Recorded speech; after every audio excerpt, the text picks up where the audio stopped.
Well, President Muhammadu Buhari today met with 22 aggrieved APC senators and asked them to exercise restraint in the plan to defect from the party following the process and outcome of primaries in their states. Well, the candidate of the party already decided the choice of a running mate for the APC is the next agenda of the ruling party, but that choice is yet to be made. As Nigerians prepare for the 2023 election, we'll take a look at the ruling party and what's happening there. I have some of the people closest to the stories here on the square today. Welcome to VSA, I'm Sulaiman.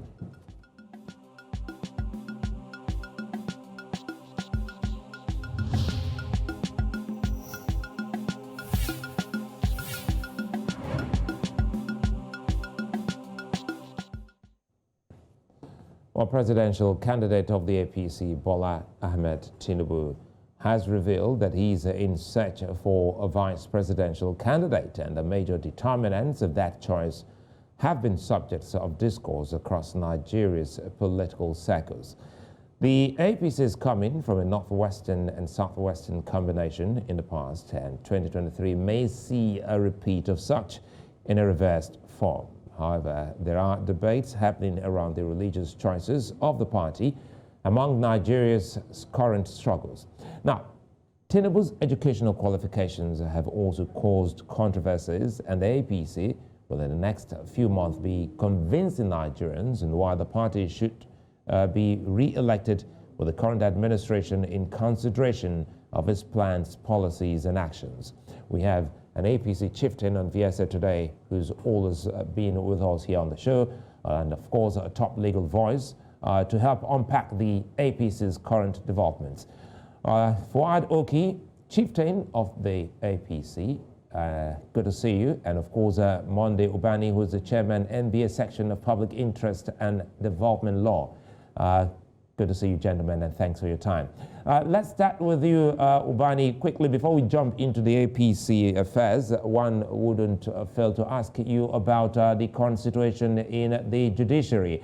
How has it been? First, it was with Walter Onogen, and now Tanko, we hear, is on health grounds, and you have a new man at the helm of affairs. Yes, that took place yesterday when a new man was sworn in because Justice Tanko Mohammed resigned on health grounds. And then the nature of was a vacuum. The president immediately swore in the second in command as the acting CJN of the country. And so that is actually what has taken place. If you recall that recently, Justice Olukayode Ariwola was part of the people that wrote a private memo that got leaked.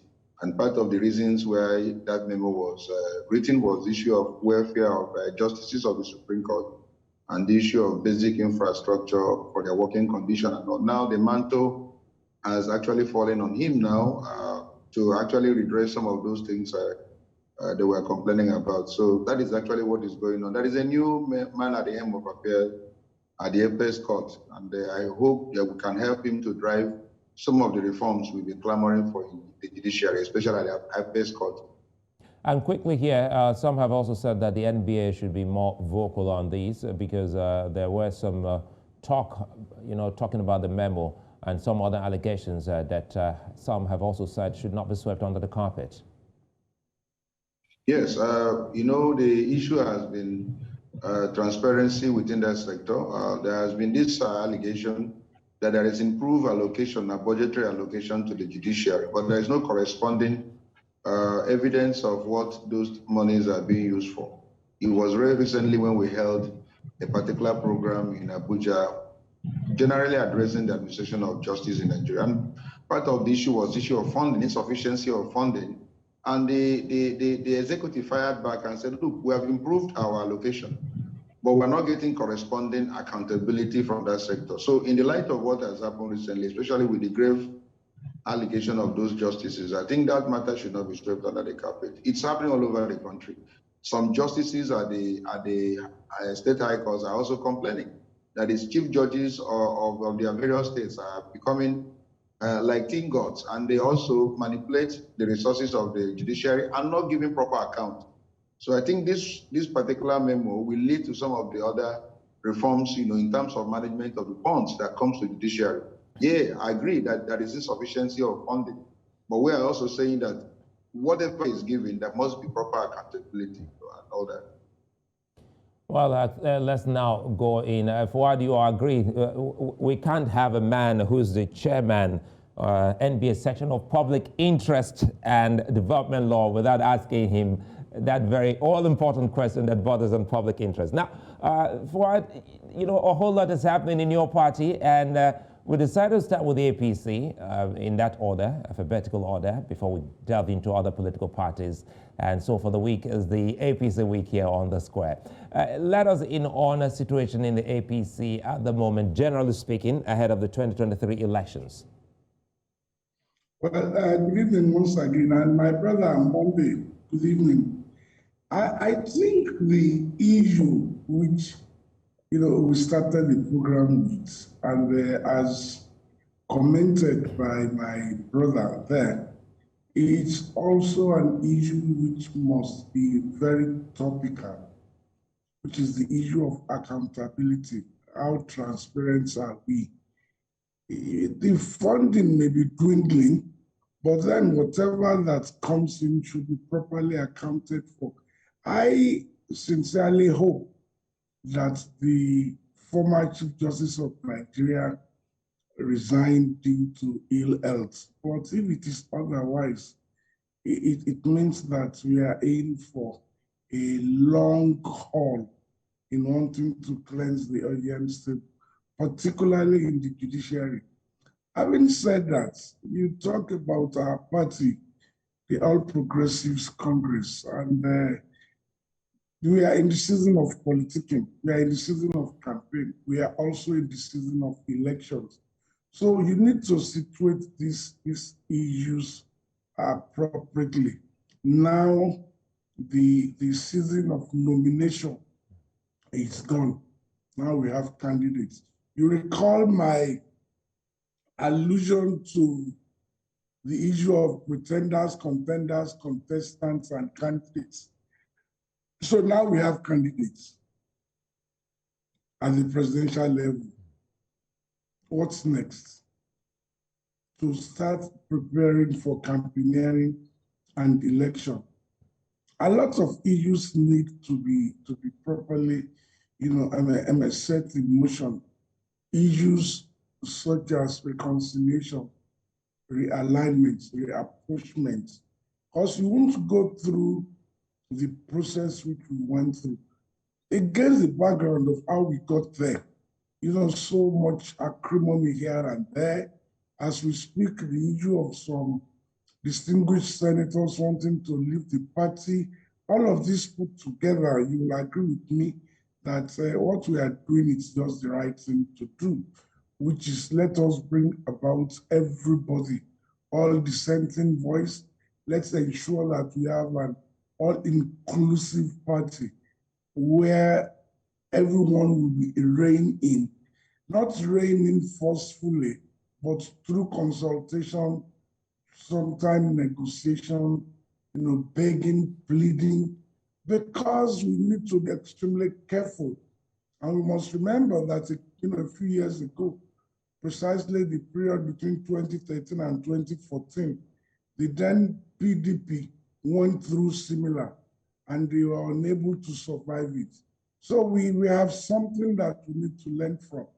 Hence what we are doing now, reconciling everybody. I'll come back to you, Fouad Oki, so that we can expatiate, on that, spread it and see how you're doing it. Because you said something which is very instructive here. You said, well, not to cajole, not to force anyone, but to see how you can, kindly speak to them and let them willingly come to your party or come back to the fold of the party to win in this. Quickly here, Monday Ubani, the APC is yet to pick a substantial running mate. I'd like you to weigh in on this before I bring in Fouad. Do you think this choice is even more difficult, going by the PDP's choice of a Southern Christian running mate for the APC? Well, issue of running mate has become very critical in our national affair, that every political party must be very careful who he picks or as his running mate due to some recent development in our polity. Of course, in 1993, remember that the man who won the election, and that is the Abiola himself, chose a Muslim as his running mate, and there was no issue. People went ahead and voted for a Muslim ticket. In the present country in which we're in and the present situation, anyone who overlooks it, clearly will be, caught in for trouble. And that's why this choice is taking too long. They are saying that the Tinubu himself, the Jagaban, is from the Southwest, and he is a Muslim, but happens to be a minority from the Southwest. And so they are now suggesting, I'm sure from the northern angle, that he should choose a Muslim from the majority Muslim in the north. That is a suggestion, and it's put a lot of confusion. I'm very, very sure even with Tinubu himself, because he wasn't expecting that. Maybe he would have probably preferred a Christian from the north in order to act as his deputy. But with the suggestion, especially from those who actually ensured his emergence, putting that suggestion is clearly, they were totally put in disarray. And that's why the issue of a placeholder now, for the meantime, pending the time that these issues are resolved. But I think, if you ask me, I think they have made up their mind to choose a Muslim from the north in order to be his vice, from the look of things. Because while he was living for France, I understand that he said that he's looking towards Borno and Kaduna. Who is in Kaduna? It is El-Rufai that is in Kaduna. Who is in Borno? It is Zulu. And both of them are Muslim. So he's likely a man. Of course, some people like Hodges Okano have openly expressed support for Muslim tickets. So also many of my friends who are Yorubas are also saying it doesn't matter, that what matters is the issue of competence and all that. So we may see a Muslim ticket from APC. As to whether Nigerians will wholly accept that as an arrangement that is acceptable within the polity is a different ballgame entirely. But I think they're going ahead with it, because of the forces also that ensured the emergence of the Jagaban. And if they contributed a lot and they're making this suggestion, I think he is clearly in at this now to obey them, to listen to them, because they are the one also to be in the marketplace in order to market his candidacy and all that. So it's not an easy choice for him. I don't envy him at this point in time, but the reality is that he may likely go ahead with the Muslim ticket. And Fouad, well, he said he doesn't envy your candidate. So what's the reality within the APC? A possible Muslim ticket or some other combination?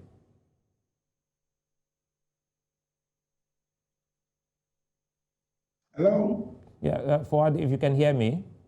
Yes, I can hear you. Can you hear me? Yeah, I can. Did you get the question? Yeah, you see, let us understand something. For you to win presidential election, especially in the situation in which we have found ourselves, you must look at your numbers. You cannot win the presidency if you don't win certain states. You must win Lagos, you must win Kano, you must win Katsina, you must win Kaduna, you must win Borno. You must know that for a fact.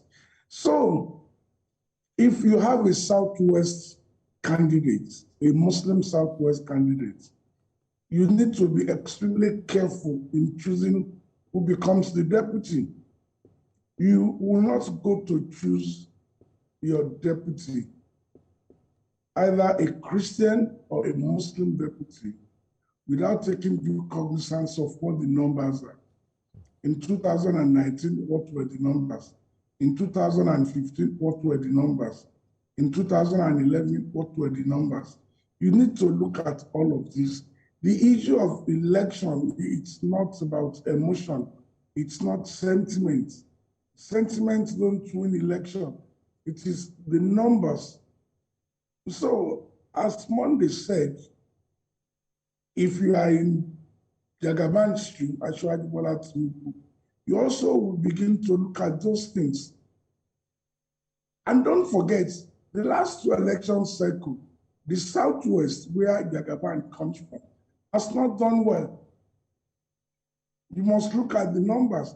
Lagos, with its huge potential, did not deliver 1 million votes to APC in 2019, nor in 2015. Look at the numbers from Kaduna, from Borno. Look at the numbers from Kano, from Katsina. Also, Rivers, which hitherto will call a minority state, did not do badly. So these are the things you want to look at. I don't think the issue of whether the vice president will be a Muslim really will win election. The real issue is, where are the numbers? And don't forget, you have a very strong candidate in the PDP, because you should not forget clearly, as we will talk about Baba Buhari, that Baba Buhari is driving XYZ number of figures. You should also understand that Atiku Abubakar is also coming with some figures that you can allude to him. In the case of Jagaban, it's not contested on this large scale before. So the numbers from Lagos and indeed Southwest is not so significant in projections now to say, let us just go through emotion and pick a Christian, be it from the Northwest or even any of these states. So I think the way to go is really to look at the numbers, to look at where those numbers can be mobilized, can be galvanized into the party's coffers. So if the party is looking in the direction of either Zulu or Governor El-Rufai, then the party is saying, look, we are comfortable in Kano, we are good to go in Katsina, can we not consolidate with Borno and Kaduna, or with Kaduna and Borno? And I think that is what... Let me jump in here before we go to Monday, because it was he who first, dropped this, let us in. Is there a conversation, in your party with these chieftains talking about Governor Zulum of Borno and El-Rufai of Kaduna State? There are several conversations. As you are consulting, as you are talking, you are looking at the numbers. Election has moved from the realm of, is equal to, it's moved on to the realm of, science. You need to look at your numbers. You interrogate those numbers with a view to getting an empiric result, which will drive whatever you want to do. So there are conversations as we speak. Conversations are ongoing at several levels, from the 3 geopolitical zones of the North, and also the 2 important geopolitical zones in the Southwest, to look at the way to go. But I can assure you that in the next few days or before Salah, we will definitely come up with something that will take us to breast the tape during the contest. Okay, Monday Ubani, you see, you started off, and Fouad is not, disputing the fact that there just may be some conversations. Let's talk more about preparations that you see out there, especially amongst Nigerian youth. Now, Fouad has painted a picture of the, sad reality that we have witnessed in Nigeria, talking about voter apathy, not only in Lagos, but in so many other places. How ready do you think the electorates are for this coming election? I must tell you that the level of enthusiasm of the electorate has actually increased. The awareness is growing daily, and we are having problem with INEC now, who is the management team of the electoral process now, being not able even to meet the requirement of the surge. Virtually in the South here, we're having large surge of people who want to get registered. But INEC is disappointing in terms of providing logistic personnel and making it conducive for people to get registered easily. And there has been our bed. And that has even led to people now who clamored for extension, which they have grudgingly allowed. But the point is, if you have that extension, when are they going to pick these cards, the voters' card? Even for the election, it's what month? Are we sure that the October you made promise of, you'll be able to fulfill it, because election is in February? So it's becoming too worried. I'm worried. I'm worried about the entire thing. There is enthusiasm. Their party is almost dying. I don't know what happened. There is a new vigor. There is a renewed spirit of enthusiasm. You can see among the young ones all over the country, wanting to have this PVC in order for them to exercise their franchise and their civic responsibility. But the electoral body is not meeting up that requirement in terms of providing the opportunity for them to get registered. And that's why I'm worried and all that. So the people are awake. Nigerians are awake, especially the young ones. You know what they're saying? We cannot allow this country to remain the way it is. It's about our future. It's about our children. It's about our country. No matter where you stay in the world, there is nothing like your home, your country, where you come from. And God has blessed this country. This is one of the best countries in the entire world. If you travel abroad, 2 weeks, after 2 weeks, you are bored. You want to come back to Nigeria. There's no country like Nigeria. But what has happened over here is that we have not been able to put, right, our basic infrastructures, like light, constant light, having good roads, having, security all over, enjoying good life, having the basic things that we'll enjoy when we go over to other countries and all that. So these are what these guys are clamoring. I say these guys have wasted their generation, and we cannot allow them to keep on wasting ours. So that's why that is a renewed enthusiasm. But INEC is really failing in terms of providing the opportunity for them to get registered. And I'm not too sure that they will get their PVCs even for the election in 2023, because INEC have always failed in that regard, unless something will happen, before that time. Well, that's a shocking one. You choose to be a Thomas here on the part of INEC. But let me stay with you, Monday Ubani, before I go to Fouad. I think former Lagos State Governor, who is the Minister for Works and Housing, Fashola, turned 59 today. And at the colloquium, Gapfest 6, he said something. He said, you don't recruit in anger, you recruit, by reasoning. And if you look at the groundswell of, move or agitation by young Nigerians to register, Mr. Ubani, it looks as if they're angry. How can they turn their anger into something productive so that it doesn't look like a flash, and after the elections, they go back to their shells? That is a very intelligent question. If you have been living in this country and you have followed the development of this country, you will agree with me that Nigeria has not attained the greatness that it's supposed to attain due to issue of bad leadership. And you remember the book that was written by Chinua Achebe. He analyzed Nigeria as a very great country with great potentials. But the only deficit, the only minus in terms of the good things about this nation is that we are short of good leaders that can manage the resources properly. And having over the years, since 1999 till date, we are crawling, and that is the truth. There are countries we started, in 1960. If you see where they are in the world, that it will take us maybe 100 or 200 years for us to get to where they are presently. Singapore, all these Asian countries. Look at even Dubai that came to borrow money from us, either in the 60s or land. And then there are some countries we even loaned, and when there was so much money under governance regime. Those countries have all taken up. Then look at Rwanda recently that underwent so many, bad things that happened, the killings and all that. A good leader has come now, and if you pass through Rwanda, I passed through Rwanda to Kenya at that time, and I saw a beautiful country. I couldn't believe that this was a country that was done by war, that was done by killings and all that because of leadership. And so the point is that everything rises and falls with leadership. So it's not a question of being angry or recruitment, with anger. It's a question of, look, what is happening to us?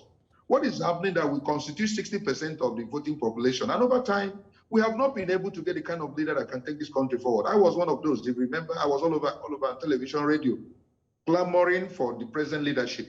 I did it for 3 years. FOC on radio, on television, clamoring for the emergence of President Buhari. And we were doing it, because the manifesto, everything was so fantastic that when Buhari comes, there's going to be a change because of the bad order. The old order was bad. It was something that we wanted to change with much anger. And all of us were on social media clamoring for the change of leadership. And the leadership came. You and I are witnesses, 7 solid years. There has not been any movement whatsoever towards something that will make you happy for all that effort you put and all that. And so they're all saying, what is going on? Why must we continue allowing, the kind of leadership that will not take us forward? Unless there is a change of heart, unless they're angry, without anger, without the spirit of anger, you cannot be able to change the situation because as presently as it is, Nigeria is in a very bad shape and it requires people who are angry to change the system. That is actually what is going on. I don't understand the context under which that language was used by the former governor. But the point is this. You need to get angry with the system. If you don't get angry with this system, then something is fundamentally wrong. Nigeria is not working, but it's working for few. The truth of the matter, as I speak to you, Nigeria is working for only a few percentage in Nigeria. And for them, if you make any noise and say you want to change anything, they'll be laughing at you because it's working for them. But Nigeria is not working for majority. Nigeria is clearly not working for majority. Well, I think one politician who's always been objective, irrespective, is Fouad Oki, and I'm happy he's here with us. And Fouad, you've spoken, about quite a number of issues, internal democracy and developments in the country. And now listening to Monday Ubani, I want to ask, how ready is your party to convincing the people to cast the ballot? Because at the moment, your party is the ruling party. Okay, let me first address what Monday said about being angry to change things.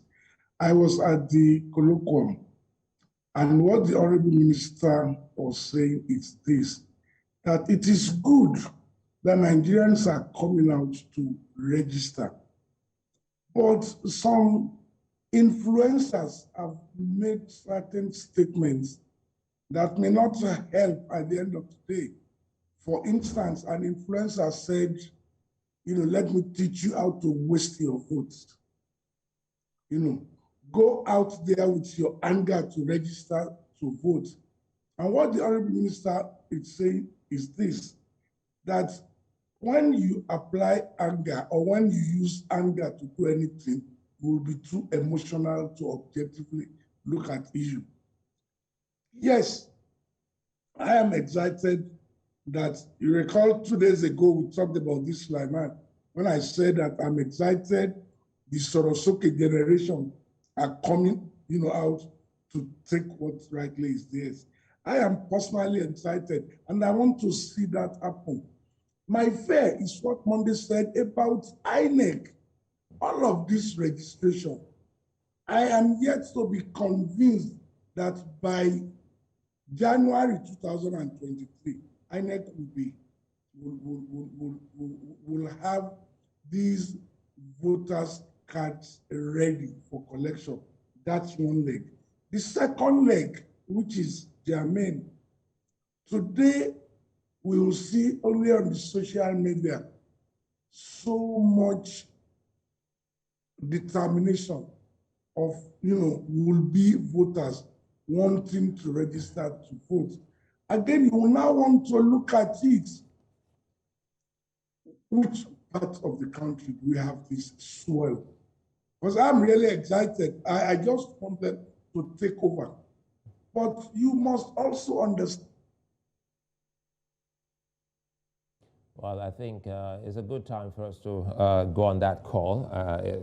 We'd like to take a moment. When we come back, we'll dig in deep, talk more about the electoral umpire, INEC, and Monday will be able to set the agenda, irrespective of political parties, what Nigerians should be looking out for. And of course, Fouad will be able to let us in on what he thinks of his candidates, education, qualification, and more. That's when we return.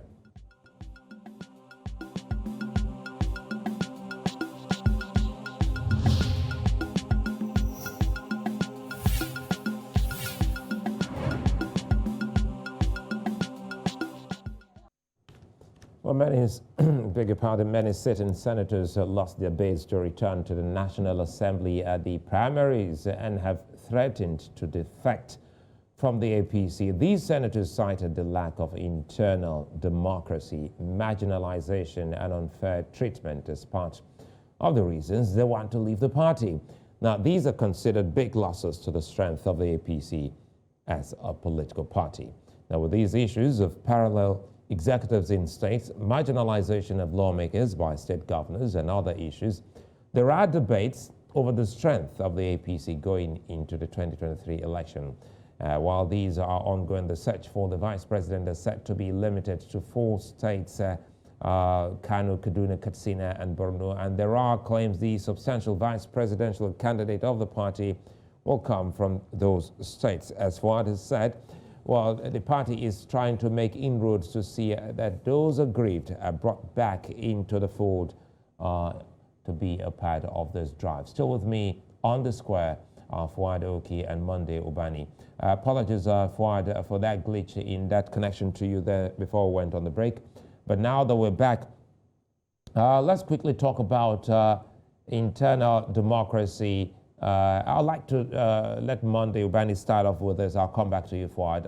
You know, these are some of the key things that people have complained about. We saw the speaker on national television in Fouad's, let me quote Fouad, lamentation. That was the speaker lamenting that many of his colleagues did not return to the Green Chamber.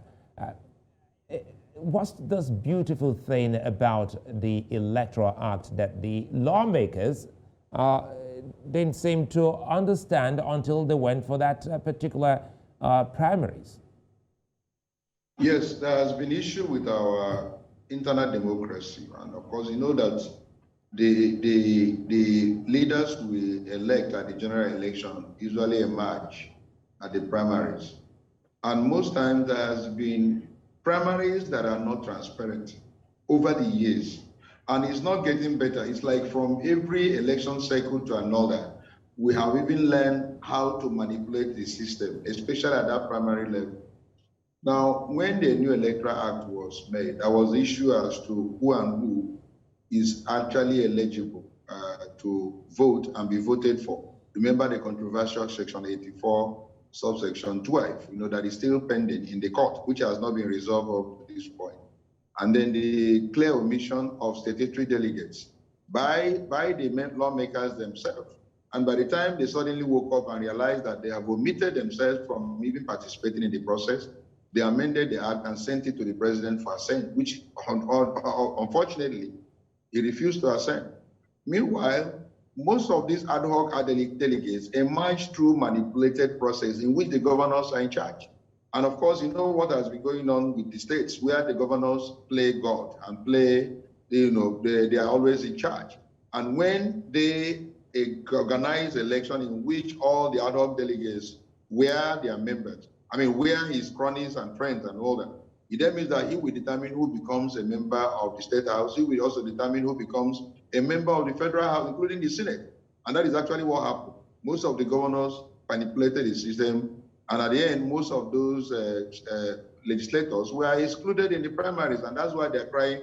And I was surprised that they now realize what we have already been saying, that the electoral process at the primary level is always manipulated. It has not been free and fair.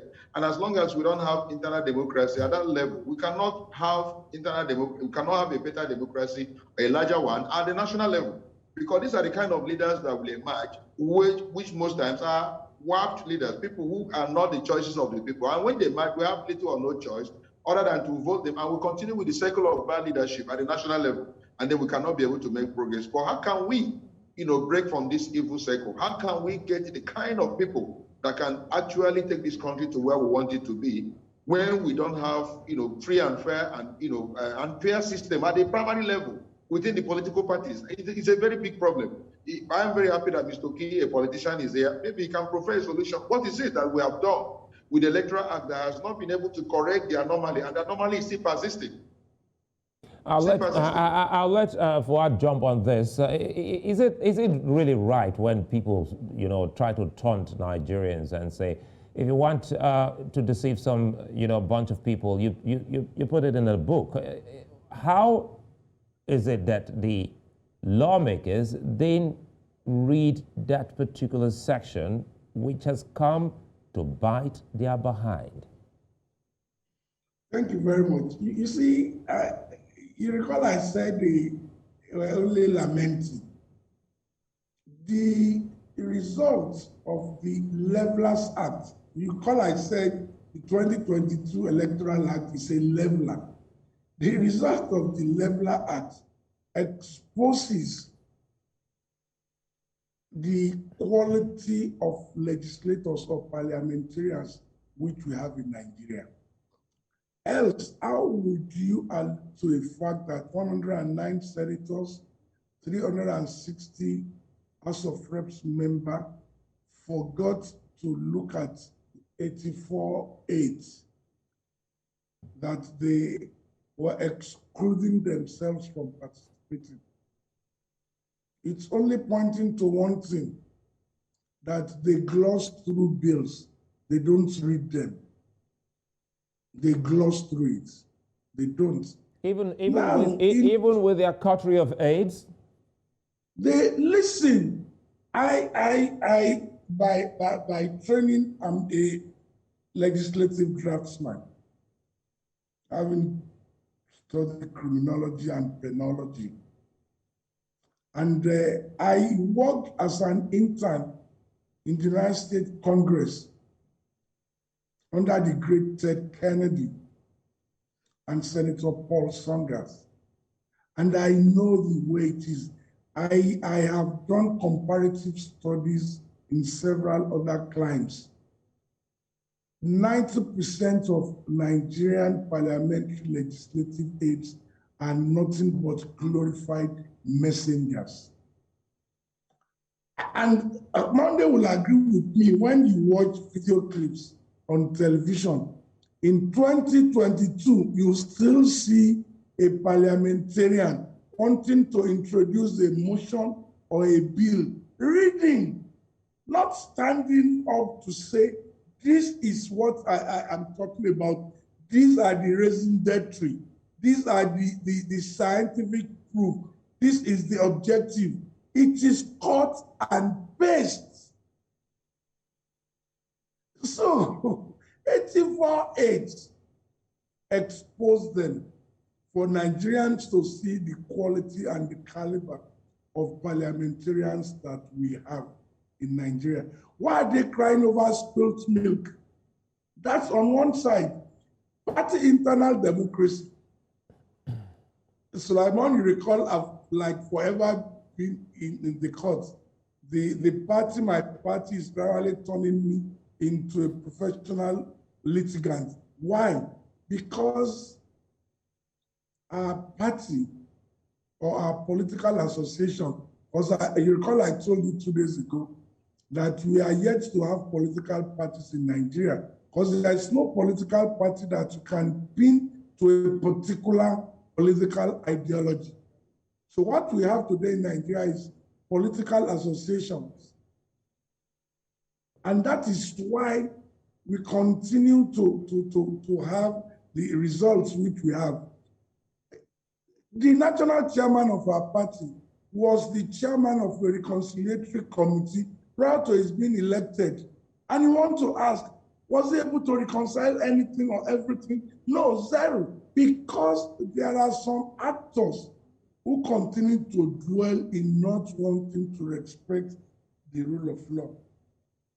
Particularly our own party constitution, regulations, or what have you. But I know one thing for a fact, the Levelers Act is just taking off. I'm sure by the next round of election cycle, it will get better. It can only get better.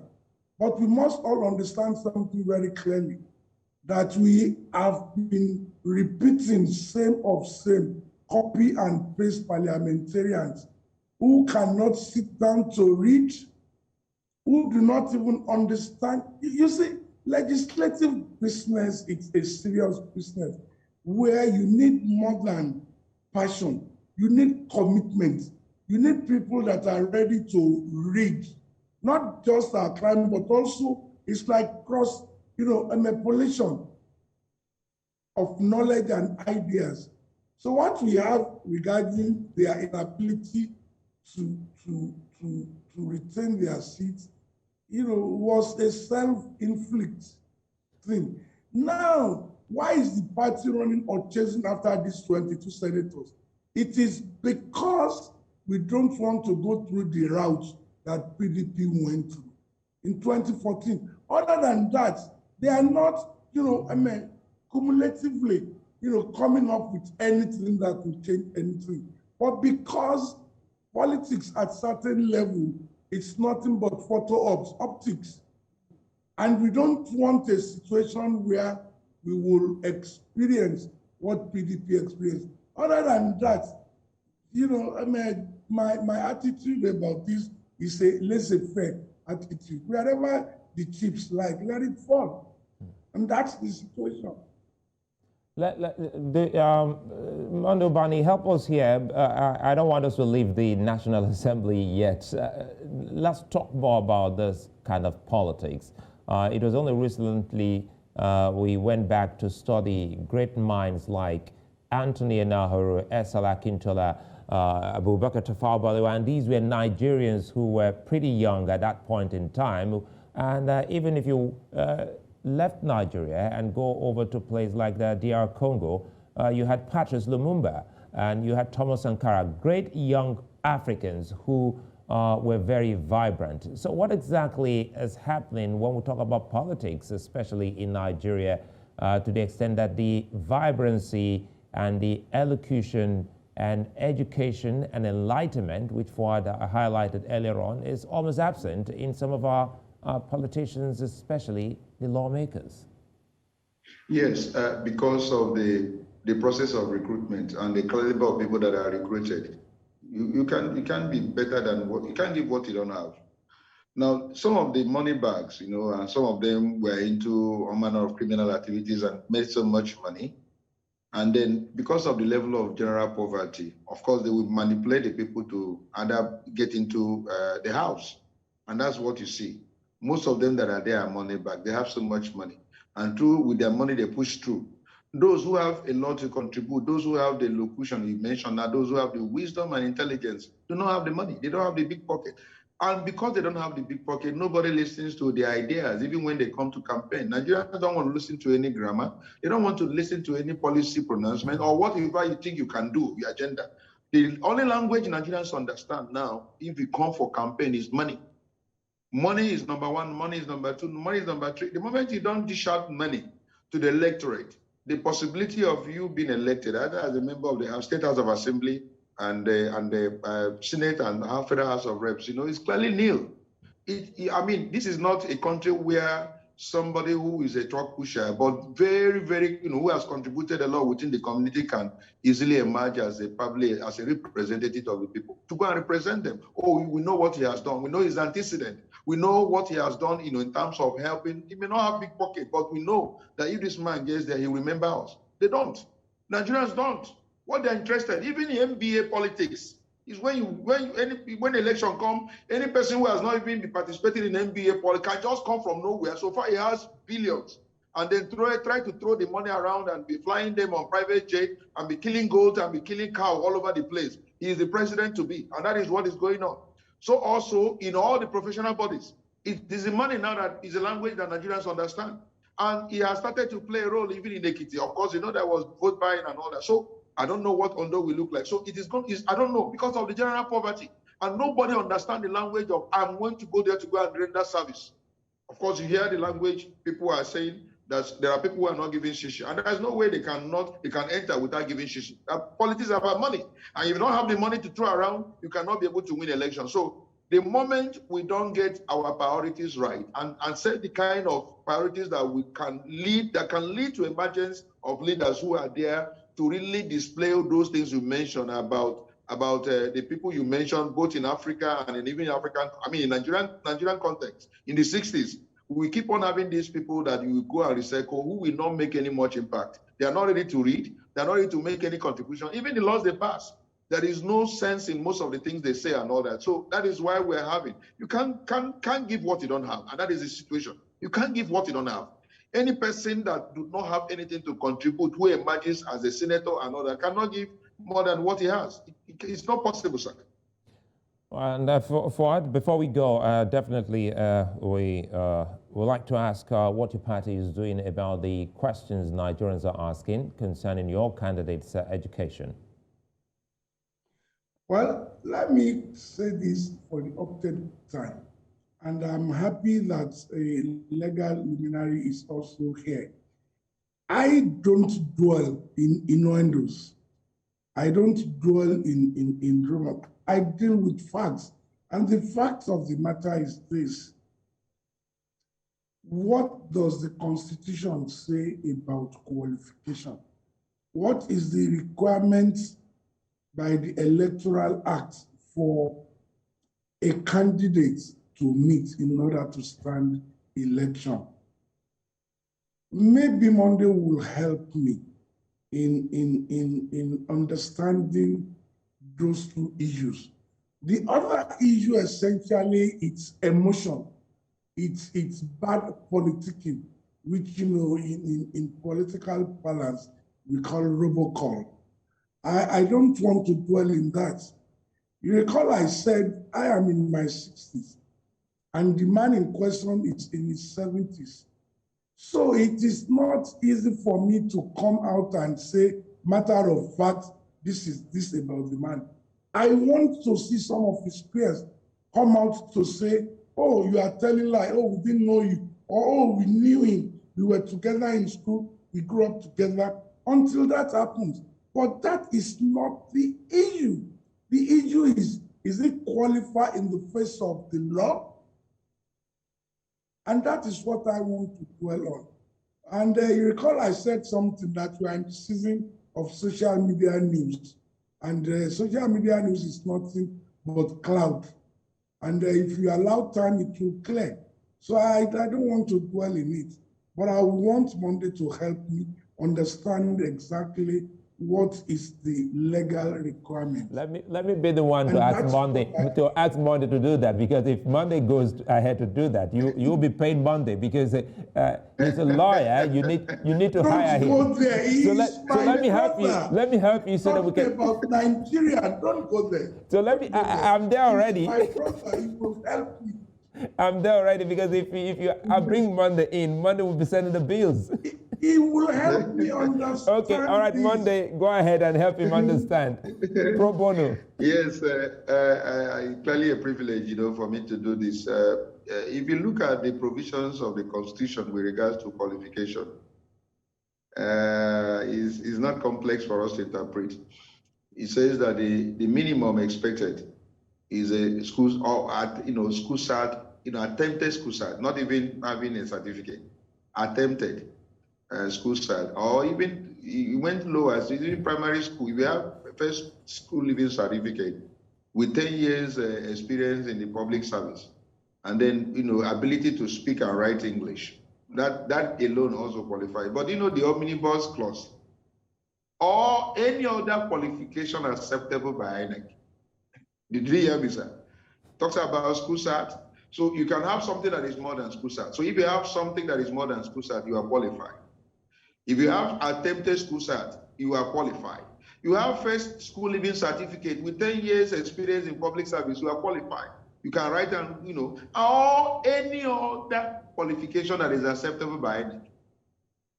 Now, as for whether Jagaban is qualified educationally to run for the office of the president, I will tell you this, that even if you take the matter to the Supreme Court even accepted an affidavit with regards to the present president. And declared him that he was fit and proper and qualified to run for the office of the presidency. And so if the man has provided an affidavit evidence that he attended a particular university, the only unfortunate thing is that the certificate is no longer there.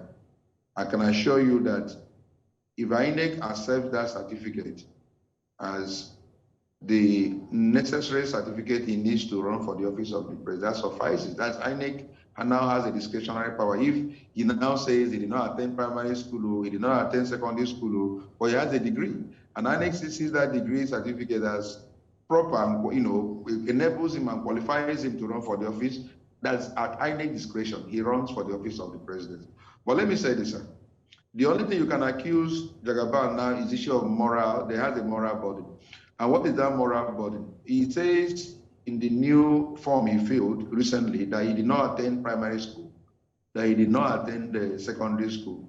That is clearly at variance with previous information he has given out there, that where he named a primary school he attended and where he named a secondary school he has attended. So if he attended those schools and had told the general public that he attended those schools, so it will be wrong, or it will look a bit unclear when he now filled the 2022 form and saying he did not attend those schools again. He did not attend primary and all that. So it's a bit hazy.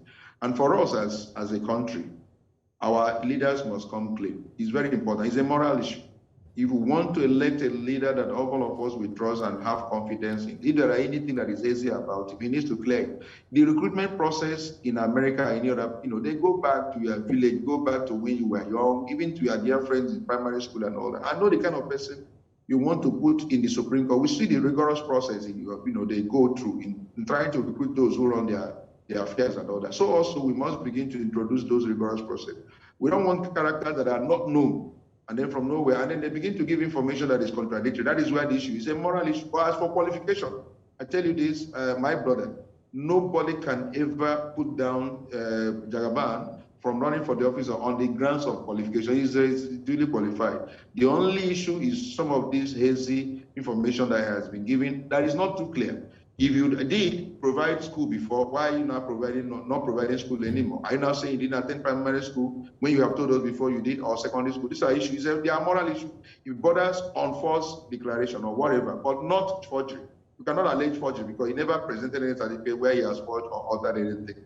So those who are saying he should be arrested and all that, charged for forgery, I laugh at them because they cannot succeed in it. And let me tell you, the new act, Electoral Act, says if you have any complaint against any person in a contrary to the Electoral Act, you must show evidence that you have participated in the process. Either you are a presidential candidate or a gubernatorial candidate. It's not a question of anyone now having the right to go to court to go and challenge any person who you feel has given wrong information or whatever. It has to be a participant in the process that have that legal right or status or the locus to come to court. I think it's a fine place for us to leave it today and say many thanks for being such nice company, gentlemen. And I do hope we'll have the company of you both in the foreseeable future as Nigeria journeys into the big election. Fouad Oki, Monday Ubani, many thanks. All right, I'm Sulaiman Aledeh. Bye-bye.